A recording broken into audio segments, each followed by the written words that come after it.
Ici Satou. Depuis le développement d'Internet, j'ai l'impression que nous appelons moins souvent nos proches pour nous assurer de leur sécurité lorsqu'une catastrophe survient dans leur région. Les réseaux sociaux sont beaucoup plus rapides et généralement plus fiables. C'était le 3e jour de l'année, un jour après avoir invité Hikaru au manoir. J'assistais à la 2e journée de la réunion du royaume.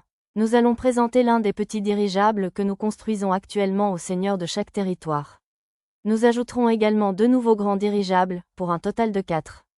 L'un des nouveaux vaisseaux empruntera la route du Nord entre la ville de Seriou et la capitale royale, tandis que l'autre effectuera un circuit circulaire autour de chaque grande nation.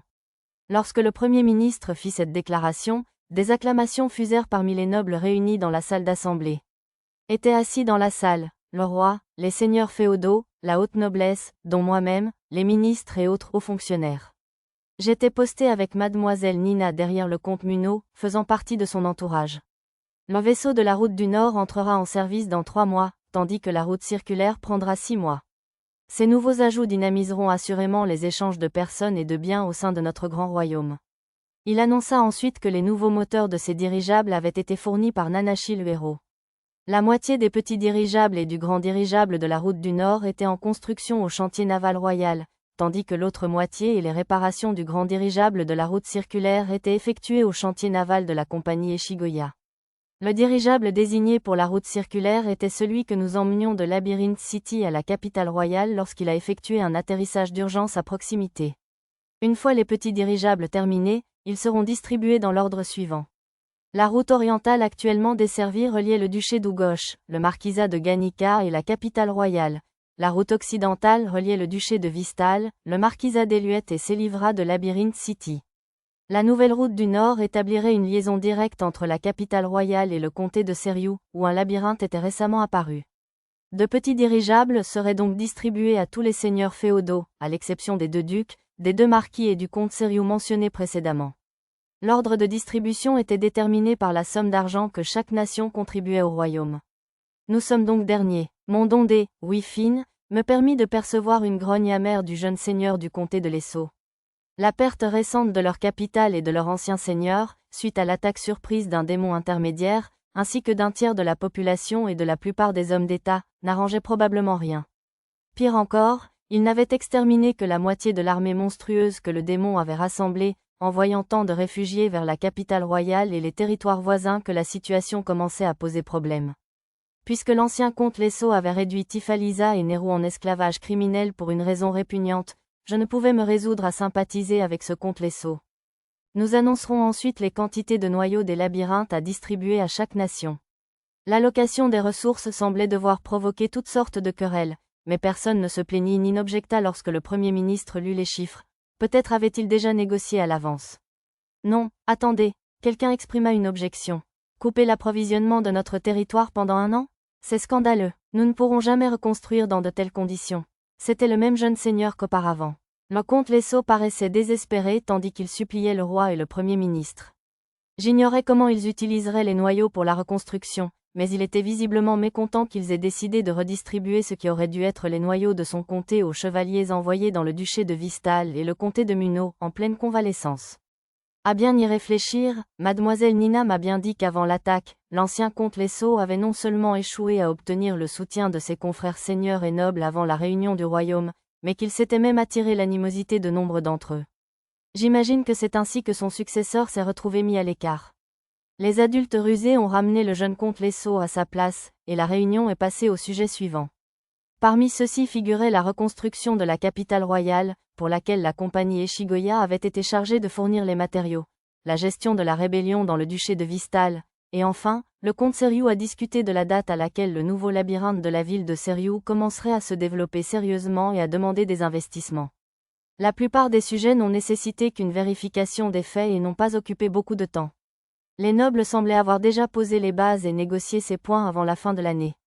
La réunion se poursuivit par une courte pause déjeuner, et lorsque les nobles présents commencèrent à paraître fatigués, la fin était en vue.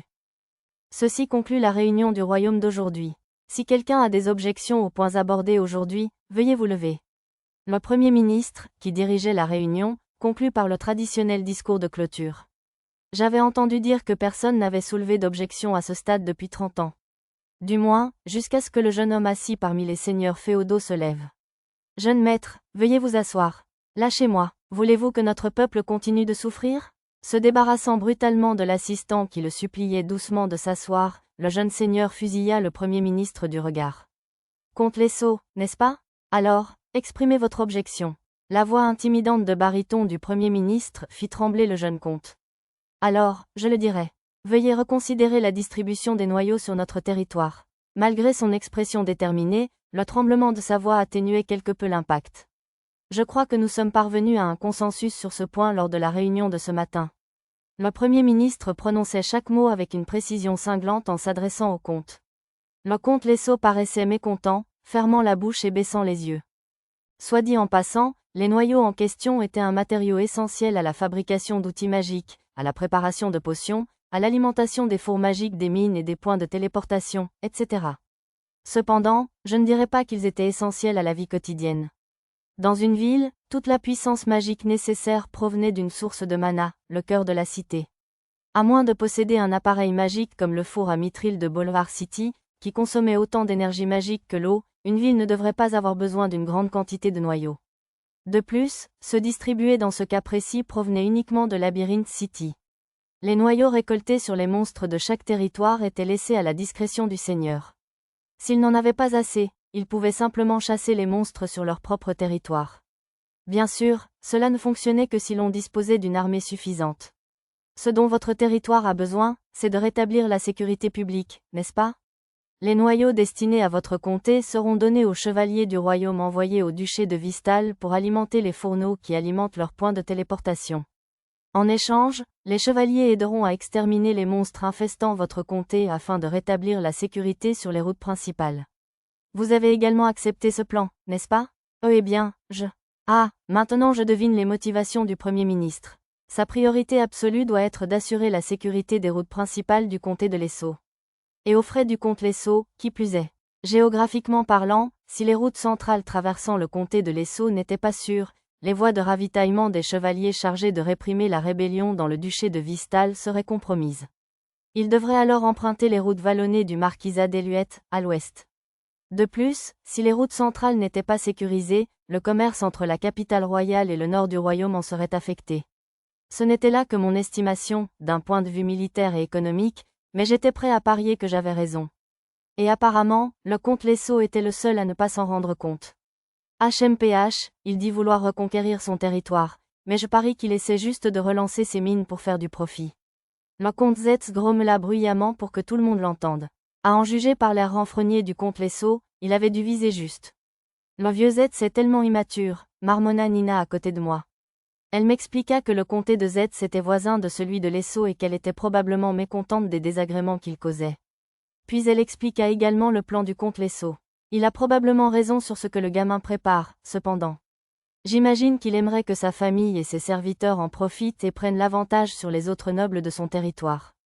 Comme je l'ai déjà dit, envoyer les chevaliers éliminer les monstres le long des routes aura certainement plus d'impact sur la restauration du comté que de fournir des noyaux magiques. À quoi servirait de fournir des noyaux à vos mines et à vos fourneaux sans garantir la sécurité de votre peuple?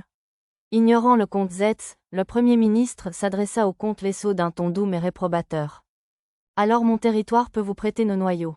Le comte Lesso se redressa, plein d'espoir, mais son visage s'assombrit à nouveau en voyant qui parlait. Ce n'était autre que le duc Vistal. Et en échange, les chevaliers pourront traverser votre comté et se consacrer en priorité à réprimer la rébellion dans le nôtre. Mais, quel est le problème? Je vous offre les noyaux que vous vouliez. Le comte Lesso trembla sous le hurlement de rage du duc Vistal. Ses vassaux et quelques nobles de souche l'imitèrent, raillant et hurlant. Ça suffit, Vistal. Le Premier ministre intervint pour réprimander le duc Vistal et ses complices. De toute évidence, la réunion du royaume n'allait pas se terminer de sitôt. Génial, génial. Après avoir quitté le comte Munot et ses compagnons au château royal, j'étais dans une calèche descendant la rue principale en direction de notre manoir royal lorsque j'ai remarqué un point bleu sur mon radar zoomé. Au début, j'ai cru que c'était un membre de mon groupe, mais je me trompais. En me penchant par la fenêtre, j'aperçus une mèche de cheveux blonds ensoleillés. Je pensais que c'était quelqu'un à Labyrinth City, Zena. Je sautai de la calèche et lui fis signe. M'apercevant de loin, Zena passa les rênes de son cheval dans les mains d'une collègue et accourut. Est-ce ça tout? Je suis si heureuse que tu sois saine et sauve. Dès qu'elle me rejoignit, elle me serra de toutes ses forces dans ses bras. Ses mains tremblaient tandis qu'elle me serrait fort, répétant « Dieu merci », les larmes aux yeux. Je devinais qu'elle avait entendu parler de l'apparition du rejeton du dieu maléfique et de l'armée de démons dans la capitale royale et qu'elle était venue ici par crainte pour notre sécurité. Merci, mademoiselle Zena. Ne vous inquiétez pas, aucune des filles n'est blessée non plus. Dieu merci, murmura Zena une fois de plus, puis elle sourit à travers ses larmes. Toi, là, ma fille. J'entendis une voix tonitruante derrière nous. Vous êtes la nièce du baronnet Alf, n'est-ce pas? Votre excellence Kigori. Ce fut la charmante épéiste Yona, de l'escouade de Zena, qui répondit à la voix. En me retournant, j'aperçus sœur Kigori, garde du comte Seriou, et le vicomte Belton, tous deux observant depuis une calèche. Sœur Pendragon? Et si ce n'est pas le soldat magique Zena? Remarquant le regard curieux du vicomte Belton, Zena me lâcha précipitamment et s'éloigna d'un bond. Que faites-vous dans la capitale royale? Je croyais que votre escouade était en mission à Labyrinth City. Oh eh bien, balbutia Zena. Elle devait être si inquiète pour moi qu'elle est venue sans permission. Elle a entendu parler de l'agitation dans la capitale royale il y a quelques jours et est montée à cheval pour s'assurer que son seigneur, son excellence le comte Seriou, était sain et sauf. J'utilisais ma compétence « fabrication » pour lui trouver une excuse générique. Désolé de vous avoir interpellé alors que vous étiez en mission, ajoutai-je à Zena, donnant délibérément l'impression que c'était de ma faute si elle s'était arrêtée ici. Ah, c'est bien ça? N'ayez crainte, son excellence est saine et sauve. Étant l'un de ses principaux vassaux, je suis ravi d'apprendre votre loyauté. Le vicomte Belton inclina la tête vers Zena et son escouade. Une nouvelle victoire pour la compétence « fabrication ».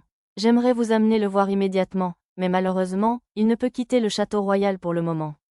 Je crains que la seule personne présente dans son manoir royal ne soit ce Sir Toriel, un homme coincé. Je vous conseille de tuer le temps jusqu'au soir si vous ne souhaitez pas faire de cérémonie toute la journée.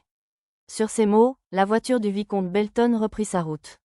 À en juger par le léger sourire aux commissures de ses lèvres, je pense que c'était sa façon d'accorder un peu de répit à Zena et aux autres. Je les ai tous ramenés avec moi au manoir de notre capitale royale. Vous devez être épuisés. Je vais vous préparer un bain et une chambre pour vous détendre. J'ai donné des instructions aux servantes pour qu'elles préparent une suite d'invités et j'ai confié à mon cocher la garde des chevaux de l'escouade de Zena.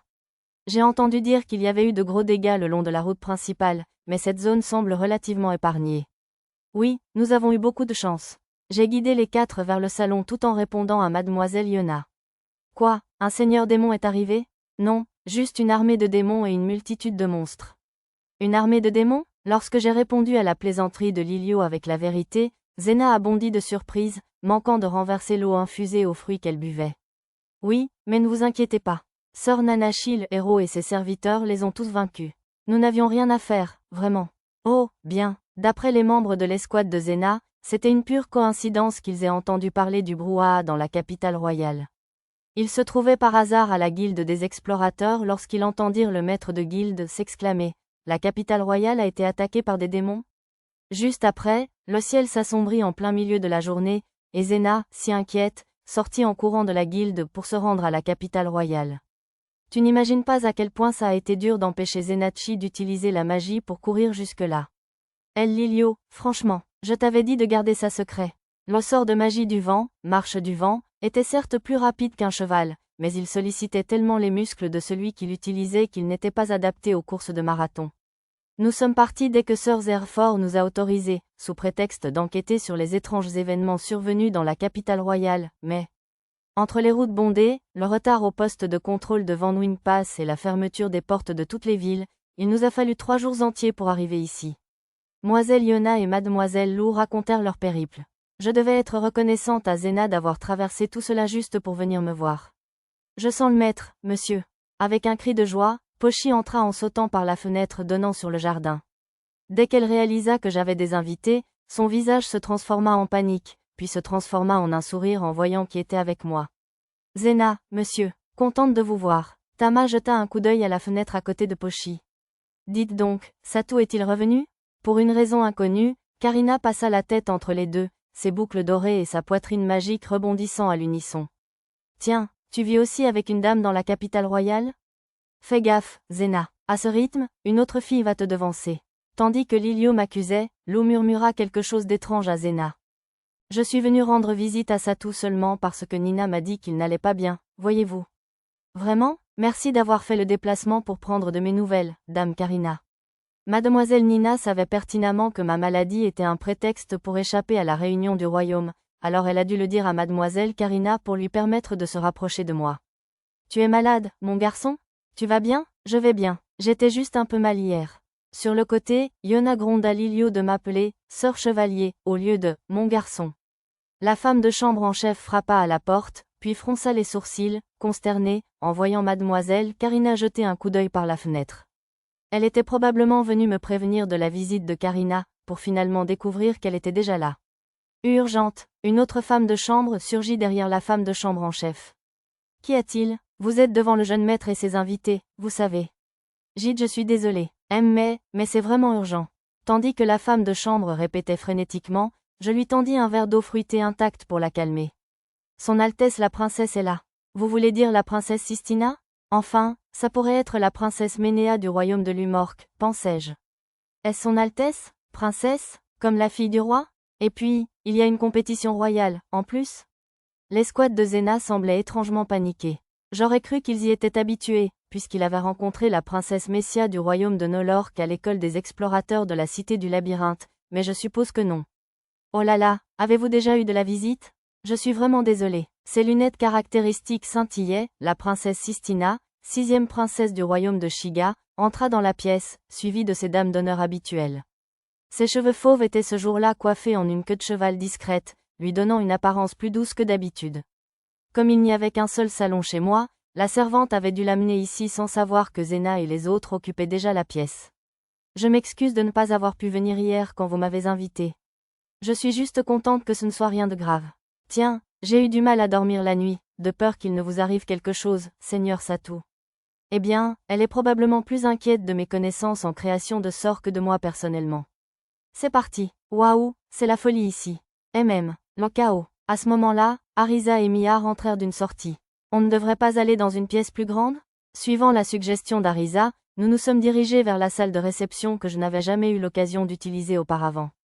Maintenant, si vous le permettez, permettez-moi de vous présenter à tout le monde. Voici son Altesse la princesse Sistina, 6e princesse du royaume de Shiga.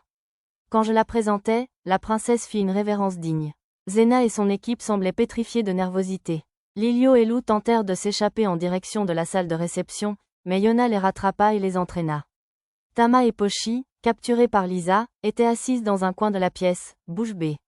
La seule de mes compagnes absentes à ce moment-là était Hikaru, qui se trouvait au château royal. Elle a l'air intelligente. Oui, ses lunettes, c'est un outil magique, non? Je sais tout. C'est dingue, Lilio. Lilio et Lou parlaient à voix basse. Puisque Mademoiselle Karina et Zena s'étaient déjà rencontrées à Labyrinth City, je les présentai ensuite à la princesse. Voici Dame Karina, seconde fille de Monseigneur le comte Munot.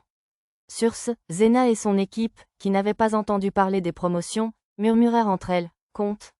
N'était-il pas baron? Alors, voici la fille du seigneur de Lord Satou. » Le regard de la gracile princesse se posa sur la poitrine généreuse de Mademoiselle Karina. Je suis sûre qu'elle regardait simplement Raka, l'objet intelligent que Karina portait sur sa poitrine. Votre père doit avoir un sacré sens de l'observation. Seriez-vous la fiancée de Lord Satou? Non. Surtout pas. Karina rougit vivement à la question de la princesse. C'était bien beau, mais agiter les bras devant son visage était assez inconvenant. Et voici Mademoiselle Zena Marientei, une amie très chère, venue du comté de Seriou pour faire des recherches à Labyrinth City, accompagnée de ses collègues, Mademoiselle Yona, Mademoiselle Lou et Mademoiselle Lilio. Oups, j'ai fait passer le reste de l'escouade de Zena pour des parasites. Enchantée de vous rencontrer, Zena de la famille Marientei. Tout ami de Lord Satou est un ami à moi. N'hésitez pas à venir me voir si vous avez besoin de quoi que ce soit. Mister. Vous me faites un grand honneur. Mademoiselle Zena parut déconcertée par la déclaration trompeuse de la princesse, mais réussit à lui faire un salut militaire raide. Au fait, Dame Tina, vous étiez juste là pour me dire bonjour ou quoi? Arisa s'adressa à la princesse sans détour. Ah Arisa, non, on ne peut pas parler comme ça à une princesse. Zena se précipita pour couvrir la bouche d'Arisa. Ne vous inquiétez pas, répondit la princesse d'un ton léger. Je lui ai donné ma permission. Lorsqu'elle jouait au détective, Arisa s'adressait à la princesse de manière beaucoup plus formelle. Elles avaient dû devenir si proches lors de leur visite d'hier qu'elle avait obtenu la permission de lui parler avec désinvolture, et même par un petit surnom. Quoi, je n'en savais rien. Je suis désolée, Arisa. Zena relâcha la bouche d'Arisa. Oui, c'est ma camarade d'apprentissage. Votre quoi? Ai-je lâché avant de pouvoir me retenir. Élève de quoi, exactement? Arisa et Dame Mia sont les élèves vedettes du seigneur Satou, chercheur suprême en sort, n'est-ce pas? Je souhaite devenir votre élève à partir d'aujourd'hui. C'était inattendu. On vous appelle le chercheur suprême en sort, Satou? Les yeux écarquillés de Zena disaient clairement qu'elle n'avait jamais entendu parler d'une telle chose. Ne vous inquiétez pas, c'est la première fois que j'en entends parler. Ce n'est même pas dans ma liste de titres. Je ne savais pas que j'avais un tel pseudonyme. On l'a inventé. Arisa et Mia bombèrent le torse. Satou, es-tu capable d'utiliser la magie maintenant? Non, je crains de ne pas encore maîtriser le chant. J'étudie les sorts pour le plaisir, en voyage, depuis notre départ de Seriou. C'était la vérité, pas besoin de compétences en fabrication. Quelle ambition d'étudier pendant tes voyages, s'exclama Zena, acceptant une interprétation généreuse. Tina, tu continues? S'agenouillant sur mon genou, Mia incita la princesse à poursuivre. Ah oui, Seigneur Satou, les runes à retardement t'intéressent-elles? Je suis venue t'inviter à l'Académie royale, car l'ancien mage en chef de la cour donne une conférence. Ça a l'air fascinant. Oui, j'adorerais y assister. Je m'intéressais aux runes à retardement depuis que j'en avais entendu parler à l'Institut de recherche royale. Quand a lieu la conférence? J'espère qu'elle ne coïncidera pas avec la réunion du royaume, car je crains de devoir y assister. Pas d'inquiétude, c'est le lendemain de la fin de la réunion du royaume. Parfait, je devrais pouvoir y aller sans problème, alors. Je m'occupe des arrangements immédiatement. La princesse sortit précipitamment du salon. Je suppose que c'était tout ce qu'elle désirait. Lady Tina est déjà partie. L'esprit libre. Arisa et Mia revinrent après avoir raccompagné la princesse à la porte, en haussant les épaules. Mia, plus détendue maintenant qu'il n'y avait plus de membres de la famille royale, Tama se laissa tomber sur mes genoux et devint molle comme une peluche. Pochi, également libérée des griffes de Lisa, se laissa tomber à côté de Karina. Maître, Karina est venue vous parler de l'école, monsieur. L'école. Je me tournai vers mademoiselle Karina. En effet, hier, Ménéa m'a invité à participer à un cours spécial à l'Académie royale pendant les vacances de printemps. Elle était donc venue pour les mêmes raisons que la princesse Sistina? Mademoiselle Karina, une question. Quel genre de cours spécial exactement? Arisa bondit vers Karina avec empressement. Quel genre? Je crois que Ménéa a dit que c'était une sorte d'audit qui permettait au public de découvrir l'académie. Donc c'est une inscription d'essai, pas juste un cours unique? Oh oui, je suppose. Karina parut alarmée par les questions intenses d'Arisa. Ouais, s'écria Arisa. Alors c'est enfin l'heure de l'arc scolaire. Ça n'avait pas d'importance, mais je dirais plutôt un arc scolaire. Je veux dire, un arc scolaire est presque aussi garanti d'être en cours de réalisation permanent qu'un arc de tournoi ou un arc d'exploration de donjon. Apparemment, en cours, est l'abréviation de « travail en cours », et dans les romans web et les fanfictions, cela signifiait une histoire qui ne serait probablement jamais terminée. Waouh, c'est parti. Arisa, fais attention à tes manières. Alors qu'Arisa sautait sur une chaise et se mettait à chanter, Lulu la tira rapidement vers le bas. Oh, allez, tu ne te rends pas compte qu'on a encore des invités? Je suis tellement. Arisa baissa la tête exagérément tandis que Lulu la grondait doucement. Super boulot de la petite Ménéa, quand même. Si elle n'avait pas cette mauvaise habitude de frimer devant le maître, je l'inviterais plus souvent. Ménéa? Le blabla d'Arisa déclencha une réaction chez Zena. On dirait encore un nouveau prénom de fille. Fais gaffe, Zenachi. Ça suffit, vous deux. Mademoiselle Yona réprimanda Lilio et Lou en taquinant Zena. Dame Ménéa est une princesse du royaume de Lumorque. Une autre princesse? Calmez-vous, Dame Zena. Lisa lui tendit de l'eau fruitée bien fraîche. Votre petit chouchou semble connaître beaucoup de princesses, de généraux et de notables comme lui. On s'est rencontrés par hasard dans la vieille capitale. La princesse Ménéa adore Dame Karina comme une grande sœur. J'expliquais ma relation avec la princesse à Zena par l'intermédiaire de Lilio. Mieux valait peut-être oublier que la princesse Ménéa pouvait être un peu susceptible. Dame Karina, savez-vous en quoi consistent les cours? Demandai-je à Karina, surtout pour changer de sujet. On m'a dit qu'il y en avait de toutes sortes. Des cours de printemps pour les enfants qui vont entrer en maternelle, des cours spéciaux pour les élèves qui veulent s'inscrire à l'Académie royale, des sorties scolaires de printemps, etc. Mademoiselle Karina déposa une liasse de papier contenant des informations complémentaires sur la table. Arisa jeta un coup d'œil par-dessus mon épaule. Il y en a vraiment de toutes sortes. Si on excellait dans le cours de sortie scolaire, on pouvait obtenir une exemption des examens d'entrée, voire une bourse. Il y avait aussi d'autres conférences et démonstrations spéciales, comme celle à laquelle la princesse Sistina m'avait invité. Pochi veut y aller, monsieur. Tama aussi? Sans surprise. Maître, il y aura beaucoup de larves dans les classes de maternelle, je vous le signale. Nana semblait très enthousiaste. Intéressée. Oui, la conférence sur les runes à retardement dont Dame Tina a parlé a l'air amusante, et il y a plein d'autres cours qui ont l'air sympas aussi. Je vais essayer. Et toi, Lisa? J'accompagnerai les autres. Lisa ne semblait pas aussi intéressée par les conférences qu'elle s'inquiétait pour Tama et Pochi. Il n'y a pas de cours de cuisine, si? Ils ont un cours pour jeunes filles qui ressemble à un cours d'économie domestique. Peut-être qu'il y a aussi des cours de cuisine? J'ai parcouru les feuilles pour répondre à Lulu. Tama et Pochi avaient des cours avec leurs professeurs particuliers, mais ça ne devrait pas poser de problème si on les programmait en même temps que les cours de l'Académie royale. Des cours des 8 de Shiga? Waouh! C'est une école pour gosses de riches. Tandis que mademoiselle Yona lisait les notes des cours spéciaux, Lou poussa un cri d'excitation. Les professeurs étaient le 7e des 8 épéistes de Shiga, Monsieur Haim, l'herbe, et le 8e, mademoiselle Ryuona, la coupeuse d'herbe. J'adorerais apprendre l'escrime avec eux, ne serait-ce qu'une fois. Ouais, je parie qu'ils sont incroyables. Yona et Lou soupirèrent d'envie. Oui oh oui, Haim est incroyable, monsieur. Tama hocha la tête, et Pochi se vanta fièrement. On dirait que tu le connais. Tama et Pochi ont beaucoup appris de Monsieur Haim, monsieur. Tama et Pochi hochèrent la tête vers Lou. Ouais, c'est vrai, ce serait le jour J, Lilio et Lou n'y croyaient pas le moins du monde, malgré leurs protestations. Ce qu'ils disent est vrai. Quand on a été invité à la caserne des chevaliers sacrés, Monsieur Haim a eu la gentillesse de les instruire. Quand j'ai confirmé, ça a provoqué une réaction stupéfaite non seulement chez Lilio et Lou, mais aussi chez Zena et Yona. Était-ce si difficile à croire? Je suis de retour. Qu'est-ce que j'ai raté? Mademoiselle Mito. Quand Hikaru a fait irruption joyeusement dans le couloir, Zena a sursauté avec un cri de surprise. Oh, t'es la copine de l'ex-petite amie de John. Ne m'appelle pas son ex-petite amie, a grommelé Lilio en détournant le regard. J'avais oublié que Zena et son escouade avaient dit avoir combattu aux côtés d'Hikaru non pas une, mais 2 fois en route vers Labyrinth City. Qu'est-ce qui ne va pas, Lilio? Lilio scrutait Hikaru. Il n'est pas avec toi? Qui? Ah, tu veux dire Johnny? Lilio hocha la tête sans regarder Hikaru directement. Désolé, je ne l'ai pas revu depuis notre séparation dans le comté de Zetz. Je t'ai eu. Je me demande s'il est avec ses filles au gros sein, alors. Cette fois, Lilio jeta un coup d'œil à Nana. Si tu parles de mes sœurs, elles s'entraînent dans la forêt de Bolénan, je te le déclare. La forêt de Bolénan? Tu ne veux pas dire. Au village des elfes, j'ajoute. Sérieusement? S'exclama Lilio. Waouh, je suis stupéfait que tu aies réussi à convaincre ces elfes distants de laisser entrer des étrangers comme ça. Hikaru me regarda avec admiration. Les elfes du village étaient si amicaux que j'en oubliais que leur race avait la réputation d'être réservée. Est-ce ça tout? Qui est-ce donc? Mademoiselle Karina se blottit derrière moi et me tira par la manche. Elle s'appelle Mito, maître en magie pratique. Mito, voici Dame Karina, fille de mon employeur, le comte Muno. La première phrase s'adressait à Karina, la seconde à Hikaru. Enchantée. Oh oui, tout le plaisir est pour moi, j'en suis sûre.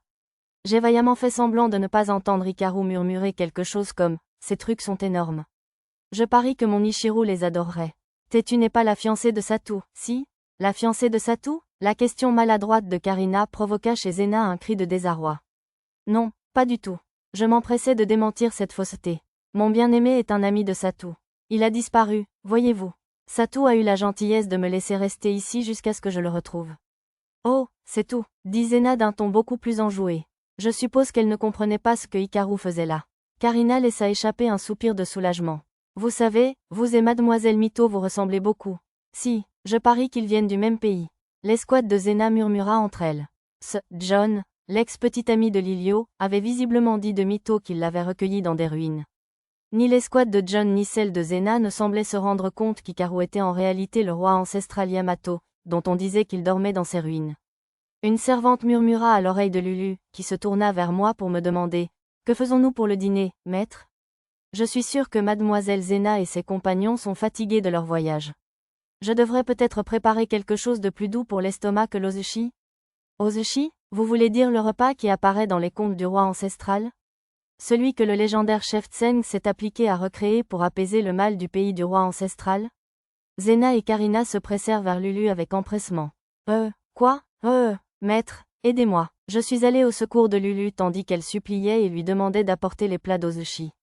Si nous changions le repas maintenant par souci de la santé de l'escouade de Zena, j'ai eu le sentiment qu'il serait déçu. Comme les sakuras du jardin étaient en pleine floraison, j'ai pensé qu'il serait peut-être agréable de manger l'ozushi sur place. On mange dehors ce soir?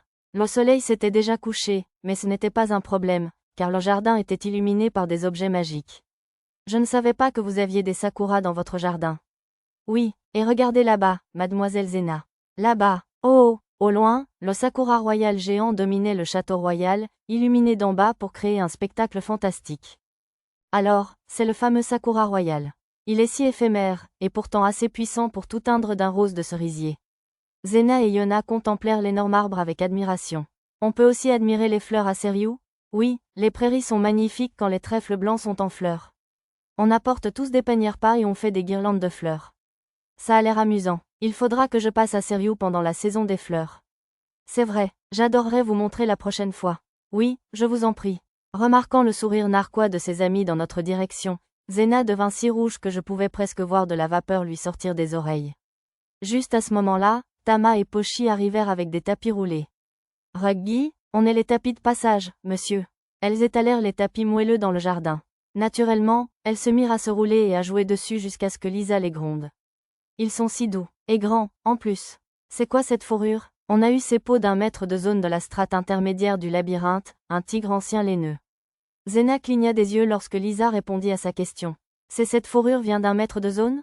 Exact, je confirme. Elle est plutôt agréable au toucher, oui. D'accord. Nana et Mia hochèrent la tête, caressant doucement la fourrure. Le dîner est prêt, tout le monde. Lulu sortit avec les servantes, servant des boîtes à plusieurs étages remplies de nourriture aux ushi. La soupe aux unis de ce soir était celle au bouillon clair et au mochi grillé. C'est donc de l'ozushi. Quel festin, je n'ai jamais vu de tel plat. Putain, Zena, Lilio, Yona et Lou murmurèrent leur admiration. Karina, le rôti de bœuf est délicieux, monsieur. Le homard est délicieux aussi. Pochi et Tama s'assirent de chaque côté de Karina et commencèrent à lui servir leur plat préféré. Madame Zena, si je peux me permettre, permettez-moi de vous servir. Merci, Lisa. Lisa empila la nourriture dans l'assiette de Zena avec une expression intense. Elle n'avait pas inclus son Boudara adoré dans la première portion, peut-être réalisait-elle que c'était trop difficile pour certains humains. Vous avez de la chance d'être servi par la grande baronne Kishrishigarsa, plaisanta Arisa. Baronnet Kishrishigarsa, c'est le nom de famille et le rang de Lisa, à ce que je vous rapporte, répondit Nana. Hein, une baronnet à écailles d'orange? La question interloquée de Zena fut couverte par les exclamations de son équipe. Seulement grâce à l'entraînement du maître. Lisa avait une expression froide, mais sa queue frémissait d'avant en arrière. Elle devait être fière. On dirait que votre vassal vous a devancé, mon garçon. Lilio, ne soyez pas impoli. Gronda Zena. Tout va bien, mademoiselle Zena. Sir Pendragon a sans doute été promu lui aussi. J'acquiesçais d'un signe de tête, confirmant l'assurance d'Yona. Félicitations, Satou. Zena frappa dans ses mains. Mec, tu es devenu encore plus chic, hein? C'est quoi cette fois, un baronnet honoraire? Ou même permanent? Permanent, oui, un vicomte, en l'occurrence. Vicomte? Toutes les squads de Zena halta à ma réponse. T'étais vicomte maintenant, Satou? Un vicomte? Du calme, Zena. C'est un vicomte, tout comme le vicomte Belton, maintenant. Yona tenta de rassurer Zena. Est-ce Satou? Seigneur vicomte. Tu peux continuer à m'appeler par mon nom. Tant qu'on n'est pas à une cérémonie officielle, traite-moi comme d'habitude. C'était un peu blessant d'être traité de façon formelle par un ami. Dis donc, les explorateurs de Mithril, c'est autre chose. On devrait peut-être viser à battre un maître d'étage, aussi? Ne sois pas ridicule. Oui, Yona a raison. Ce serait une mission suicide pour nous. Yona et Lou secouèrent la tête à la blague de Lilio. Maître et Lisa sont spéciaux, c'est tout. Arizari, nous autres, on vient de devenir chevaliers honoraires. Spécial. Eh bien, c'est évident dans le cas du maître, non? Elisa a été défiée en combat par Monsieur Juleberg, le chef des 8 Shiga, et elle a fini par gagner. Elle a gagné? Zena et ses amis semblaient toutes stupéfaites. Juleberg, comme dans L'Inarrêtable. C'est vrai, Nana a aussi combattu Rélus, l'utilisateur du bouclier sacré, et Maître a affronté des candidats aux 8 Shiga, etc. Arisa me connaissait bien, si l'on en juge par le fait qu'elle avait omis de parler de mon combat contre Monsieur Gwen. À ce rythme, j'avais peur que des gens comme Lilio et Lou répandent des rumeurs à Labyrinth City selon lesquelles j'étais nominé pour les 8 Shiga, alors j'ai changé de sujet pour me concentrer sur eux. Ils ont dit qu'ils travaillaient actuellement à l'agrandissement du terrain de chasse avec les diplômés Pandra de l'école des explorateurs. Et nous faisons tous la même tournée quotidienne que Lisa, enfin, son Excellence la Baronne. Dame Zena, veuillez continuer à m'appeler simplement Lisa. C'est grâce à vous qui avez risqué votre vie pour me protéger que je suis ici aujourd'hui. Oh oui, madame, si possible, ne soyez pas trop formelle avec moi non plus. Zena m'a regardé d'un air incertain face à la demande de Lisa. Tant que ça vous va, n'hésitez pas à accepter. D'accord. Je le ferai tant que nous ne serons pas en public, alors. Lisa parut soulagée par l'assentiment de Zena. Alors, vous avez joué sur scène avec un maître musicien, Dame Mia? C'était sympa. Pendant ce temps, Yona et Mia discutaient, une combinaison inhabituelle. Vous vous entraînez encore ici, les enfants? Oui, oh oui. Tama s'entraîne dans un atelier de sculpture, en fait. Regarde, cette statue de pomme d'amour rêveuse, là-bas, c'est sa dernière œuvre. C'est pas vrai, c'est toi qui l'as faite? C'est dingue, ils vont la présenter à un concours. Sérieusement? C'est génial, mon petit. Niehhhhh. Lou et Lilio ont couvert Tama d'éloges. Pochi écrit aussi des romans, monsieur. Pochi a sorti une épaisse liasse de papier de son cahier des fées et l'a montré à Karina. Un récit d'aventure, hein? Plutôt impressionnant. J'apprends aux enfants de l'orphelinat à fabriquer des poupées, je vous l'annonce. Nana a sorti une poupée de son propre cahier. T'es très mignonne, a commenté Hikaru. Madame, enfin, Lisa, avez-vous fait quelque chose de nouveau depuis votre arrivée dans la capitale royale? Non, j'ai bien peur que ma lance soit tout ce que j'ai. Allez, ne sois pas si modeste.